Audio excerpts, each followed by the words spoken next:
What's up, guys? It's me once again. Well, today the Deputy President, Paul Mashatile's VIP protection officers were back in Randburg Court.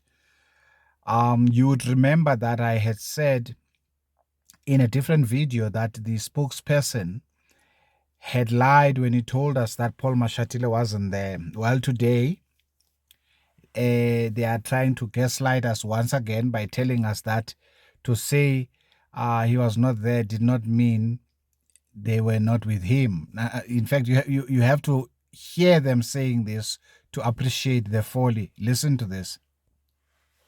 It's subsequently been made, we've subsequently been made aware that the people who are in the video who are depicted behaving in this way are actually SAPS members who were at the time attached to the Deputy President's protection detail, although they were not with him, they were not protecting him at the time. Did you hear that? They were not with him, they were not protecting him at the time. So at the time the occurrence of this whole saga took place, they were not with him, they were not protecting him at the time. Okay, let's proceed then. An initial statement by the spokesperson to the Deputy President created an impression that Deputy President Paul Mashatile was not being protected by the SAPS VIP Protection Unit members, facing charges in an alleged assault on the N1 highway, which sparked outrage. This defense, however, was toppled when the suspects appeared before the Randburg Magistrates Court on Monday. One protector was probed on why the blue Polo was stopped, and his evidence under oath revealed that the Polo was approaching a vehicle carrying the Deputy President. Main car.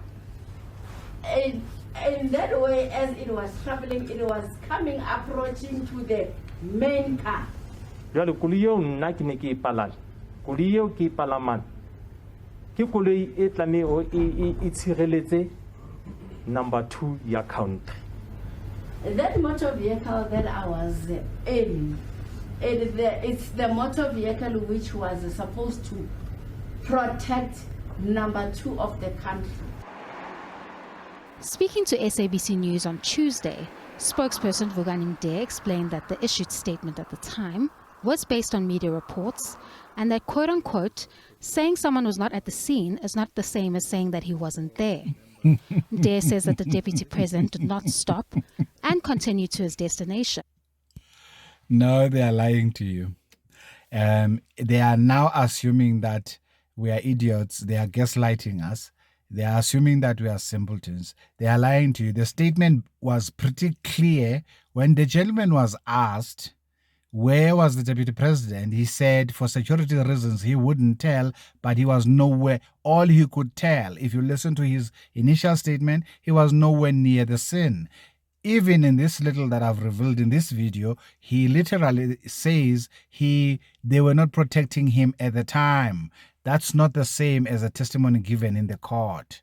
It seems to me that Paul Mashatile has no interest of telling the truth if he keeps on hiding behind these spokespeople who are doing him such injustice. Why isn't he speaking for himself in the first place? Why is he having spokespeople? There are lives here that were endangered. Are they not important to him? Why is he not coming up front and condemning what happened there with the strongest possible terms and distancing himself from the behavior of the protection detail? For me, it's really a wonder. Why it's as though he is trying to see how much or how far can he really gaslight us, because this is nothing but gaslighting. Nevertheless, guys, you make up your own mind if Paul Mashatile was there or not, or rather they said he was not there or not, because it's clear now from the court. Under oath, he was there. We learned that yesterday already. But today they are coming up with another story, trying to whitewash the story that they had, the error that was unveiled in court yesterday, that as a matter of fact, he was there. contrary to what the PR guy had said. Now they are trying to reconcile the two stories, make them sound as though that no, the two stories are not necessarily contrary to one another. The other one was saying he was not at the scene at the time. No, that's not what the guy was saying. The guy said the people that were involved in this were Paul Mashatile security detail, even though at the time they were not protecting him. So who were they protecting then that they had to isolate a car in the highway and block it? Can you see that? Nevertheless, you make up your mind about what they mean by that. It's pretty clear to me that they are just BSing us, nothing else. Okay, that's it.